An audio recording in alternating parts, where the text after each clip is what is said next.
Well, thank you, Chairman Carper, for holding today's hearing, and welcome again to Director Williams. It's always great to see you and your staff.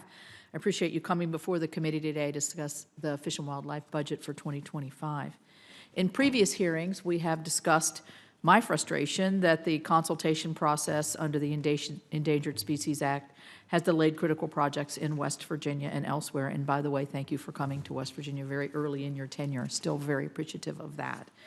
Our State Department of Highway has faced delays on road and bridge projects, and our State Department of DEP has dealt with delays on active mining permits and on projects to remediate abandoned mine sites through the AML program. If I sound like a broken record, I guess that's because I am. Those statements were taken from my opening statement at a hearing held around this time last year, and here we are again, seemingly in pretty close to the same position. My staff has been meeting with your staff regularly, and I appreciate that, for 2 years now.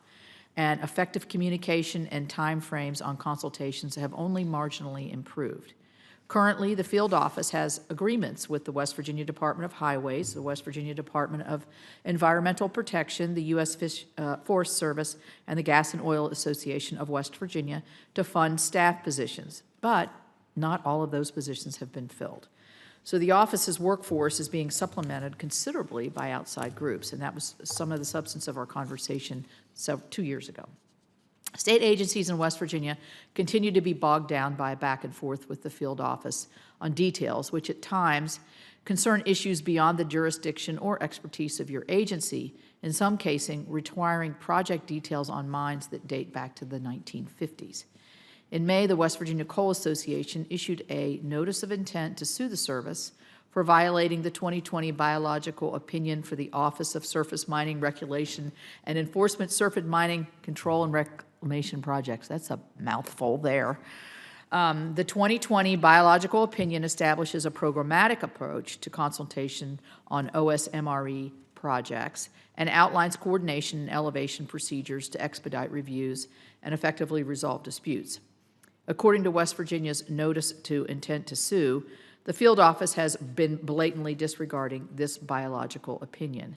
Specifically, the field office is not adhering to the 30-day coordination deadline set by that 2020 document. And just a couple of months ago, the field office issued a permitting template, which was intended to expedite this application process. However, the information required by that template goes above and beyond the requirements of the 2020 biological opinion and is almost to the level of information needed to complete a full formal consultation or an environmental impact statement. Some of these projects covered by the 2020 document are as simple as ventilation holes, and yet the field office seems unwilling to complete the consultation until they have studied the history of the mine dating back decades and analyzed even the types of construction equipment that will be used.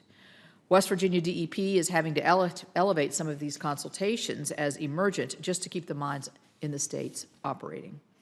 While my state is already facing problems with ESA consultation, the service in D.C. here is rolling back common sense reforms that were implemented in 2019 and will make ESA implementation even more complicated.